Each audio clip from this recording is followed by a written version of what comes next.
Welcome back to our Workplace Relations on Demand series. I'm Lisa, I'm here with Sally, and today we're talking about unfair dismissal claims.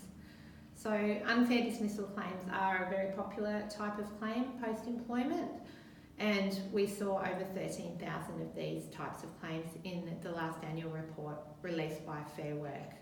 So there are some parameters and restraints about bringing a claim, and Sal, can you talk us through who can bring one of these claims? Thanks, Lisa. So as Lisa's mentioned, not anyone can bring an unfair dismissal claim. There are certain eligibility criteria that need to be met. So the first is that the employee has completed the minimum employment period.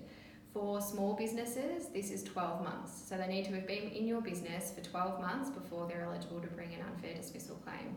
Now, there are many definitions of what constitutes a small business, but for the purposes of the Fair Work Act, it's having less than 15 employees in your business. For all other employers, an employee will be eligible to bring an unfair dismissal claim after 6 months. So they're the two minimum employment periods that people need to be mindful of. Second to that, the employee either needs to be covered by a modern award or an enterprise agreement, or they need to earn less than the current high income threshold, which is presently $145,400. But this figure is indexed annually on July 1, so you need to make sure you're working with the most up-to-date figure for the high income threshold.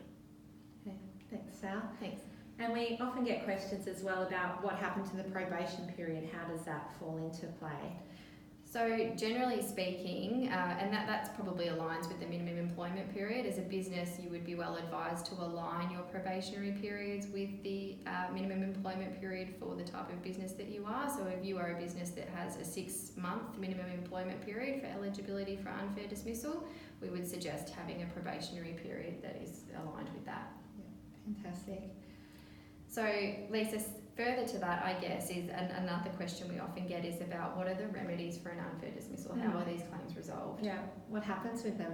So it's important to understand the process before getting into the outcomes, I suppose. So the first step is always a conciliation process would be listed.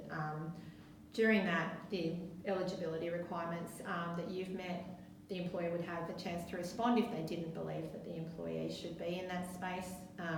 Apart from that, a conciliation is listed, and that's held at the Commission. There, a range of opportunities are given for the employees to come to a settlement. It could be monetary, it could be non-monetary, such as statement of service or agreeing to record a termination as a resignation. If the matter doesn't settle, it may go through to a formal hearing or what's known as an arbitration. The primary remedy there is reinstatement of the employee. That's under the Act. However, it is recognised in a practical sense that's not always appropriate, in which case we're looking at a compensation amount. The amount of compensation is capped at 6 months' pay and up to a maximum of $72,700, which is half of that high income threshold that you mentioned earlier.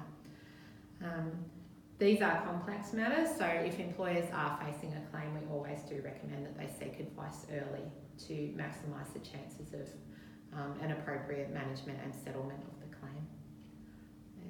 Thank you.